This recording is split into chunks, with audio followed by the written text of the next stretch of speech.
Hello friends, welcome back to cinema secrets. இன்னைக்கு இந்த வீடியோவில் நான் பேச போகிற விஷயம், இப்போ தமிழ் சினிமாவில் நம்ம எவ்வளோ நடிகைகளை பார்த்துருந்தாலும் ஒரு சில நடிகைகளை பார்க்கும்போது அவங்கள அப்படியே கையெடுத்து கும்பிடணும் போல தோணும் இல்லைங்களா? படையப்பா படத்தில் ரஜினி சொல்லுவார், அந்த மாதிரி ஒரு சில நடிகைகளை நம்ம பார்த்துருப்போம். ஆனால் இந்த நடிகைகள்லாம் ஒரு காலத்தில் கவர்ச்சி அப்படின்ற ஒரு விஷயத்தை யூஸ் பண்ணி தான் தமிழ் சினிமாவில் வந்து அதுக்கப்புறம் திரையுலகில் ஒரு நல்ல இடத்த பிடிச்சதுக்கு அப்புறமா டோட்டலா ஹோம்லியா மாறி இருப்பாங்க. அந்த நடிகைகள்லாம் யார் அப்படின்றத பத்தி தான் பேச போறோம். அது மட்டும் இல்லாம அவங்களோட ஆரம்பமே ஒரு கவர்ச்சி கலந்த ஒரு நடிப்பா இருந்தது அப்படின்றது மட்டும் இல்லாம ஹோம்லியா உள்ள வந்தவங்க கூட ஒரு சில காரணங்களால கவர்ச்சியா மாறின வகைகளும் உண்டு. அந்த நடிகைகள்லாம் யாரு, அவங்களுக்கு பின்னாடி நடந்த கதைகள் என்னென்ன அப்படின்றத விழாவும் வரியுமா நம்ம பேசுவோம் நண்பர்களே. அதனால இப்ப நேரம் எடுத்தாம வீடியோல போய் கவர்ச்சி டு ஹோம்லி கெட்டப்புக்கு வந்த நடிகைகள்லாம் யாரு அப்படின்றத பத்தி டீடைல்டா பேசுவோமா? இப்போ வாங்க வீடியோல போவோம். இப்போ இந்த லிஸ்ட்ல முதலாவது சொல்ல போற நடிகை தான் நடிகை அத்துல்யா ரவி அவர்கள். பிறப்பால் திவ்யா அப்படின்ற ஒரு பேரோட பிறந்தவங்க. ஏப்பா பேரோட யாராவது பிறப்பாங்களா? என்னப்பா நீ பேசுறேன்னு கேட்டீங்கன்னா, பிறந்ததுக்கு அப்புறம் திவ்யான்னு பேர் வச்சிருக்காங்க. சினிமாக்குள்ள வந்தோடனே அத்துல்யா ரவின்ற மாதிரி பேரை மாத்திட்டாங்க. பேசிக்கலி இவங்க வந்து ஒரு கோயம்புத்தூர் பொண்ணுங்க. அங்க வந்து இன்ஜினியரிங் படிச்சு முடிச்சதுக்கு அப்புறமா சென்னையில எஸ்ஆர்எம்ல வந்து ஒரு சில கோர்ஸ் எல்லாம் படிச்சிருக்காங்க. அப்படியே போய் ஐடி கம்பெனில ஜாயின் பண்ணுவாங்கன்னு பார்த்தா ஐடி கம்பெனியும் வேணா நைட்டி கம்பெனியும் வேணா, நான் தமிழ் சினிமாவுக்கு வரேன் அப்படின்ற மாதிரி ஒரு பிளானை போட்டுருக்காங்க. நல்ல பிளான் தான் இது. இந்த பிளான் எப்போ சக்சஸ் ஆச்சுன்னு பார்த்தீங்கன்னா 2017 வருஷம் இவங்க முதல்ல காதல் கண் கட்டுது அப்படின்னு ஒரு படத்துல ஹீரோயினா அறிமுகமானாங்க. ரொம்ப சின்ன பொண்ணா அழகா ஒரு காலேஜ் கோயிங் கேர்ள் மாதிரி சல்வார் கமிஸ்ல ரொம்ப அழகா வந்திருப்பாங்க. அதை பார்த்த உடனே நம்மளுக்கு அப்பா தமிழ் சினிமாக்கு அடுத்த ஸ்னேகா வந்துட்டாங்கப்பா அப்படின்ற மாதிரி தான் நம்மளுக்கு யோசிக்க தோணுச்சு. ஆனா அது ரொம்ப நாள் அந்த யோசனையும் அந்த நம்பிக்கையும் நம்மளுக்கு ரொம்ப நாள் இல்லைங்க. எப்போ அது வந்து உடைந்து விட்டதுன்னு பாத்தீங்கன்னா, இவங்க ரெண்டாவது ஏமாலின்னு ஒரு படம் நடிச்சாங்க பாத்தீங்களா? உண்மையான ஏமாலி இந்த படத்துல வர ஹீரோவோ வேற யாரோ கிடையாதுங்க, நம்ம தான். ஏன்னா இவங்க அடுத்த ஸ்னேகாவா வருவாங்க அப்படின்ற மாதிரி நம்ம நம்பிட்டு இருந்தோம். நம்ம நம்பிக்கையில மண்ணள்ளி போட்டுட்டாங்கப்பா இந்த நடிகை அத்துல்யா ரவி அவர்கள். ஏன்னா அந்த படத்துல ஒரு பயங்கரமான மாடர்ன் கேர்லா நடிச்சிருப்பாங்க. மாடர்ன் கேர்லா நடிச்சது மட்டும் இல்ல, அது மட்டும் இல்லாம அந்த படம் ரிலீஸ் ஆன புதுசுல ஒரு பேட்டியை வேற கொடுத்தாங்க. என்னன்னு பாத்தீங்கன்னா, நான் வந்து இந்த படத்துல தாங்க மாடர்ன் கேர்ள், ரியல் லைஃப்ல வந்து நான் ரொம்ப ஹோம்லி கேர்ள் அப்படின்ற மாதிரி சொன்னாங்க. சரி ஓகே, அடுத்த படத்துலயாச்சும் ஹோம்லியா நடிப்பாங்க, நம்மளும் வெயிட் பண்ணி பார்த்தா தெரியுது இனிமேல் ஜென்மத்துக்கும் ஹோம்லி ரோலே நடிக்க மாட்டாங்கப்பா, தொடர்ந்து கிளாமரஸ் ரோல் தான் அப்படின்ற மாதிரி இவங்க அடுத்ததா நடிச்ச பல படங்களில் கிளாமரஸ் ரோல் தான் நடிச்சாங்க. இது எந்த அளவுக்கு போய் நின்னுச்சுன்னு பாத்தீங்கன்னா, நம்ம பாக்யராஜ் அவர்களின் மகனான சாந்தனு அவர்கள் நடித்த முருங்கைக்காய் சிப்ஸ் படத்திலேயே வந்து இவங்க ஒரு கிளாமரஸ் ரோல் பண்ணியிருப்பாங்க. அதுல கொஞ்சம் விவகாரமான பாடல்கள்லாம் வரும், அதெல்லாம் போய் பாத்துறாதீங்க. ஸோ இந்த மாதிரி ஒரு ஹோம்லியா வந்தவங்க கடைசியில இந்த மார்க்கெட்டோட சிச்சுவேஷன்னால அவங்களும் கிளாமர் ரோல்ல தள்ளப்பட்டு விட்டார்கள். என்ன நீ என்ன சப்ப கட்டு கட்டுறியா, முட்டு கொடுக்குறியான்னு கேட்டீங்கன்னா, முட்டுலாம் கொடுக்கல, நடந்த விஷயத்த சொன்னேன், அவ்வளவுதான். அதுக்கப்புறம் நண்பர்களே, இது ஒரு 18+ வீடியோ தான் இருக்க போகுது. அதனால 18 வயசு கீழே இருக்கும் பசங்களாம் இந்த வீடியோவை தொடர்ந்து பார்க்க வேணாம், ஓகேவா? இரண்டாவதா சொல்ல போறது நடிகை ஸ்ரீ திவ்யா அவர்கள். ஸ்ரீ திவ்யா அவர்கள் யாரு அப்படின்னு பாத்தீங்கன்னா, வருத்தப்படாத வாலிபர் சங்கம் படத்துல வந்து சிவகார்த்திகேயன் அவர்களுக்கு ஜோடியா நடிச்சிருப்பாங்கல்ல, இவங்க தான் ஸ்ரீ திவ்யா அவர்கள். இப்போ எங்க போனாங்கன்னு கேட்டீங்கன்னா எனக்கே தெரியல, பட வாய்ப்புக்காக வெயிட் பண்ணிட்டு இருக்கிறாங்கோ. சரி ஓகே, இவங்க வந்து பேசிக்கலி ஒரு ஆந்திரா பொண்ணுங்க, ஹைதராபாத்ல தான் படிச்சு வளர்ந்ததெல்லாம். இருந்தாலும் இவங்க ஆந்திரால தெலுங்கு படத்திலேயே நிறைய சின்ன சின்ன கதாபாத்திரங்கள், சைல்டு ஆர்டிஸ்ட், இந்த மாதிரிலாம் அவங்களோட வேலையை அப்பவே ஆரம்பிச்சிட்டாங்க. அதுக்கப்புறம் இவங்க வந்து டெபியூ ஆனது தெலுங்குல வெளியான மனசாரா அப்படின்ற ஒரு படத்துல தான் இவங்க வந்து ஹீரோயினா டெபியூ ஆனாங்க. ஆனா அந்த படம் எதிர்பாராத விதமா ஃபெயிலியர் ஆயிடுச்சு. இதுக்கப்புறம் பாத்தீங்கன்னா தொடர்ந்து தெலுங்குல ஒரு 2-3 படம் பண்ணாங்க. பஸ் ஸ்டாப் அப்படின்ற படம். ஆனா தமிழ்ல வந்து வருத்தப்படாத வாலிபர் சங்கத்தின் மூலியமாக தானே இவங்க வெளிவந்தாங்க அப்படின்னு பாத்தீங்கன்னா, இல்ல நண்பர்களே, 2011 வருஷமே நகரபுரம் அப்படின்ற ஒரு படத்துல வந்து இவங்க வந்து ஹீரோயினா நடிச்சாங்க. ஆனா அந்த படம் ரொம்ப டிலே ஆனனால இதனால இவங்களோட முதல் தமிழ் படமே சிவகார்த்திகேயன் அவர்களோட சேர்ந்துதான் அப்படின்ற மாதிரி ஆயிடுச்சு. தமிழ் சினிமால வந்த உடனே ரொம்ப ஹோம்லியான ஒரு லுக்ல இருந்தாங்க இல்லைங்களா வருத்தப்படாத வாலிபர் சங்கத்துல. அதுக்கு முன்னாடி நடித்த தெலுங்கு படங்களிலும் அவங்க அப்படிதான் இருப்பாங்க. அதுக்கப்புறம் தொடர்ந்து ஏகப்பட்ட தமிழ் படங்கள் நடிச்சவங்க திடீர்னு பார்த்தா கொஞ்சம் ஒரு பிரேக் எடுத்துக்கிட்டாங்க, எந்த படத்துலயும் நடிகல. எங்கடா இவங்க அப்படின்ற மாதிரி நம்ம தேடி நம்மளே அழுத்து போய் மறந்துட்டோம். திடீர்னு கொஞ்ச நாளைக்கு முன்னாடி ஒரு போட்டோ ஷூட்னு ஒன்று வந்ததுங்க. அதுல பார்த்தா பயங்கர கிளாமரஸான போட்டோ ஷூட்டை பார்க்க முடியாம பல ரசிகர்கள் நான் கண்ண முடிகிறேன் அப்படின்ற மாதிரி எல்லாம் பல ரசிகர்கள் குமுறுனாங்க. அதுக்கப்புறம் நம்மளும் கொஞ்சம் சோர்சஸ்ல விசாரிச்சதுக்கு அப்புறம் தான் தெரியுது, எப்பா அவங்க வந்து ரூட்டு மாதிரி எல்லாம் போலப்பா, அவங்க இனிமேல் கிடைக்கிற வாய்ப்புல கூட அவங்க ஹோம்லியா தான் நடிப்பாங்க. இது வந்து அவங்க சைல்டு ஆர்டிஸ்டா நடிச்சதுக்கு அப்புறம் தெலுங்குல ஹீரோயினா டெபியூ ஆகலாம் அப்படின்றதுக்காக அப்போ ஆரம்பத்துல போட்ட ஒரு பிள்ளையார் சூழி தான். அப்போ வந்து போட்டோ ஷூட்லாம் பண்ணி கொஞ்சம் இந்த போர்ட்ஃபோலியோ எல்லாம் கொடுக்கணும் இல்லைங்களா, அந்த டைம்ல இந்த மாதிரியான கிளாமரஸான போட்டோ ஷூட்ஸ் எல்லாம் பண்ணிருக்கிறாங்க. ஆனா அவங்களுக்கு கிடைச்சது என்னமோ ஹோம்லியான கேரக்டர் தான். அதனால இனிமேலும் ஹோம்லியா தான் வந்து அவங்க கண்டினியூ பண்ணுவாங்களாம்.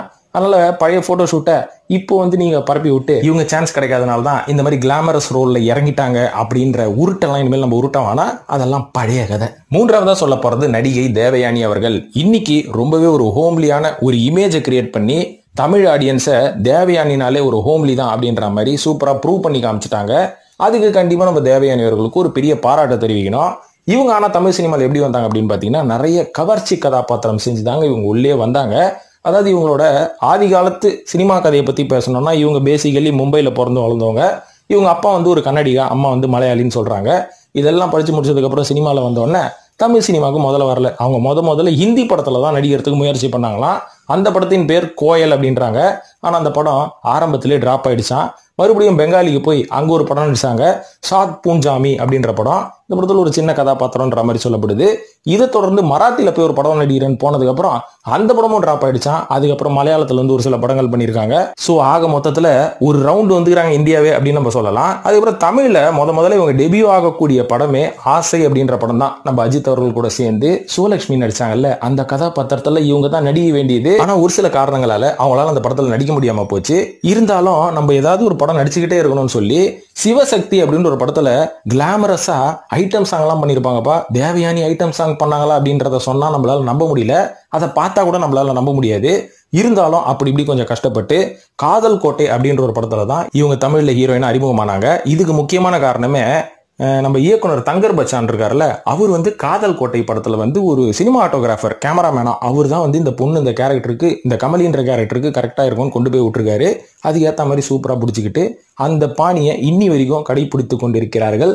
அதாவது அந்த ஹோம்லி கேரக்டர் அப்படின்ற பாணியை கடைபிடிக்கிறாங்க நடிகை தேவயானி அவர்கள். நான்காவதா நடிகை சூசன் அவர்கள். யாருப்பா சூசனு? இந்த மைனா படத்துல புருஷனை காண்டேத்தின்னு இருக்குமே அந்த பொண்டாட்டியான்னு கேட்டீங்கன்னா அவங்க கிடையாது. அதாவது சூசன் என்பவர்கள் நம்ம விஜயகாந்த் அவர்கள் கூட சேர்ந்து நிறைஞ்ச மனசு அப்படின்ற ஒரு படத்துல ஒரு சூப்பரான ஹீரோயின் கதாபாத்திரம் பண்ணியிருப்பாங்க.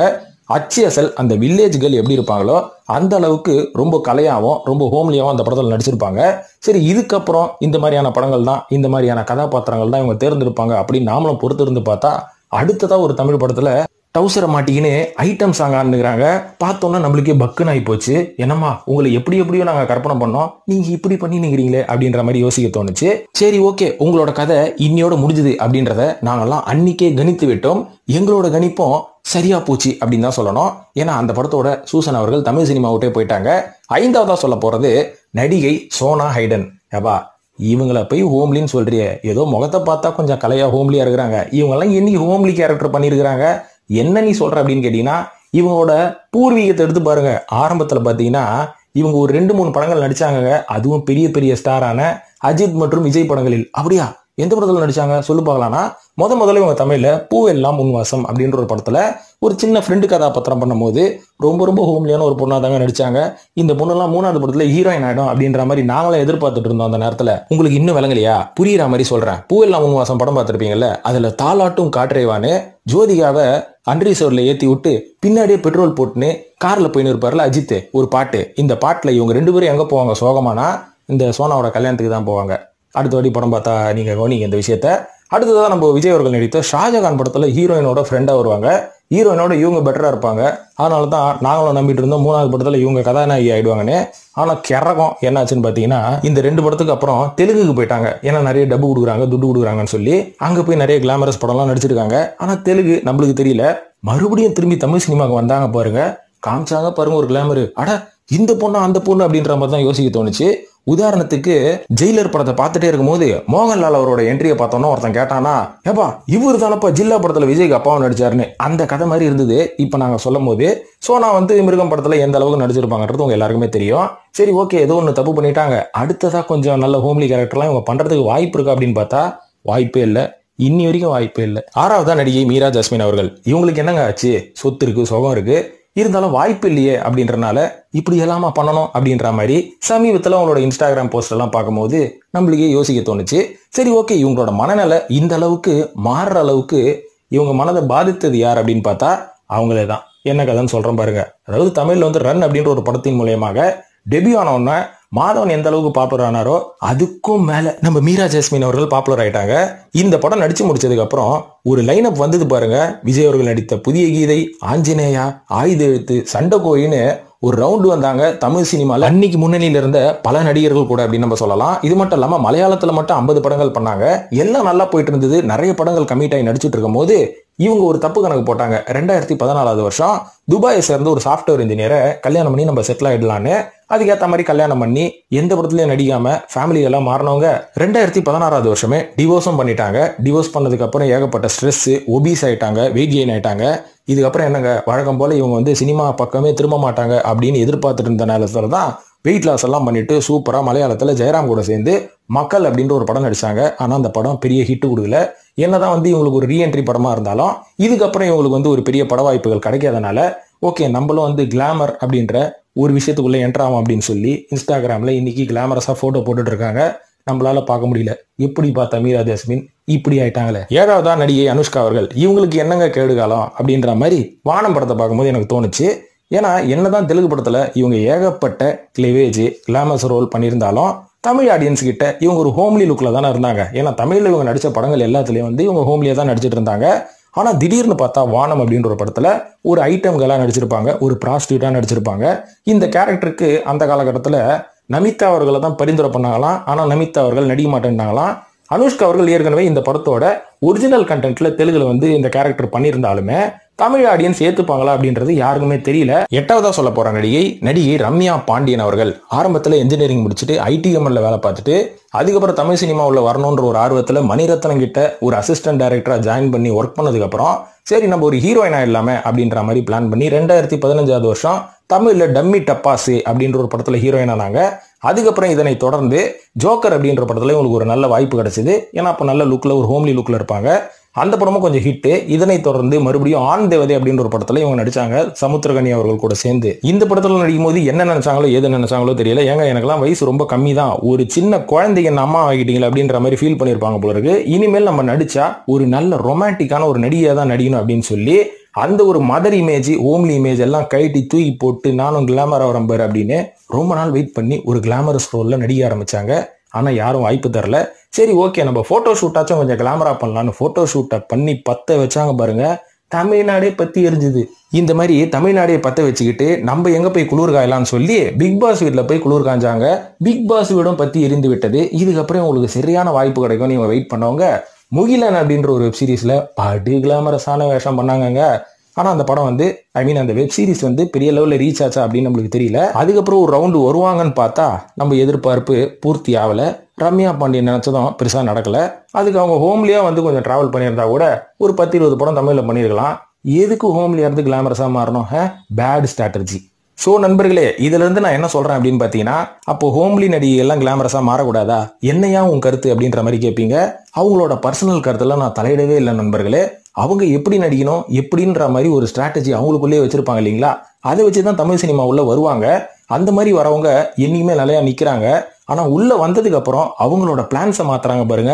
அந்த மாதிரி மாத்துறவங்க தான் ஃபெயிலியர் ஆயிடுவாங்க. அதனால சினிமா உள்ள வரும்போது நம்ம எந்த மாதிரியான ஒரு இமேஜை கடைசி வரைக்கும் மெயின்டைன் பண்ணணும் அப்படின்றத நம்ம பிளான் பண்ணிட்டு உள்ள வந்தா மட்டும்தான் சினிமால ரொம்ப நாளா சஸ்டைன் ஆக முடியும். உள்ள வந்ததுக்கு அப்புறம் காலத்துக்கு ஏற்ற மாதிரி நம்ம மாறிக்கிட்டே இருப்போம்னா உங்களை மாத்திக்கிட்டே தான் இருப்பாங்க. உதாரணத்துக்கு சொல்லணும்னா நம்ம சூப்பர் ஸ்டார் ரஜினிகாந்த் அவர்களோட வாழ்க்கை வரலாறு எடுத்துக்கோங்க, சினிமா வரலாறு எடுத்துக்கோங்க. ஆரம்பத்துல பெல் பாட்டத்துக்கு வந்து அதுக்கப்புறம் வேஷ்டி சட்டைக்கு மாறி இதுல இருந்து ஜீன்ஸ் பேண்ட்டுக்கு மாறி பலூன் பேக்கி பேண்ட்டை போட ஆரம்பிச்சு இப்போ வந்து டைட் ஃபிட் பேண்ட் எல்லாம் போட்டு ஜீன்ஸை போட்டு சூப்பரா கலகுறாரு மனுஷன். இருந்தாலும் இவ்வளவு விஷயத்த அவர் மாத்திக்கிட்டா கூட அவரோட ஸ்டைல கடைசி வரைக்கும் அவர் மாத்திக்கல. இதுதான் ஸ்ட்ராட்டஜி நான் சொல்றது. ஸோ இந்த மாதிரி உள்ள வரும்போதே தமிழ் சினிமானா நான் இதை தான் பண்ண போறேன்ற பிளான்ல உள்ள வந்தீங்கன்னா எப்பவுமே ஆடியன்ஸ் உங்களுக்கு சப்போர்ட் பண்ணுவாங்க. அதை விட்டுட்டு உள்ள வரத்துக்கு ஒரு டிஃப்ரெண்டான பாணியை யூஸ் பண்ணி உள்ள வந்ததுக்கு அப்புறம் நான் என்ன வேணாலும் பண்ணுவேன்டா அப்படின்னா அப்படியே பிடிச்சி வெள்ளத்துக்கு போட்டுருவாங்க. அதுக்கு உதாரணம் தான் நான் சொன்ன இந்த 8 நடிகைகளும். ஸோ இந்த லிஸ்ட்ல நான் நிறைய நடிகைகளை சொல்லாம விட்டுருப்பேன். அவங்கலாம் யாருன்றதை நீங்களும் கமெண்ட்ல போடுங்களேன், நம்ம நண்பர்களும் படிச்சு தெரிஞ்சுக்கிட்டோம். ஸோ இந்த மாதிரி அடுத்த வீடியோல இன்னும் டிஃப்ரெண்டான சினிமா சம்பந்தப்பட்ட விஷயத்தை நம்ம பேசலாம். அது வரைக்கும் உங்களிடமிருந்து விடை பெறுவது உங்கள் சினிமா சீக்ரெட்ஸ் அட்மின். நன்றி, வணக்கம்.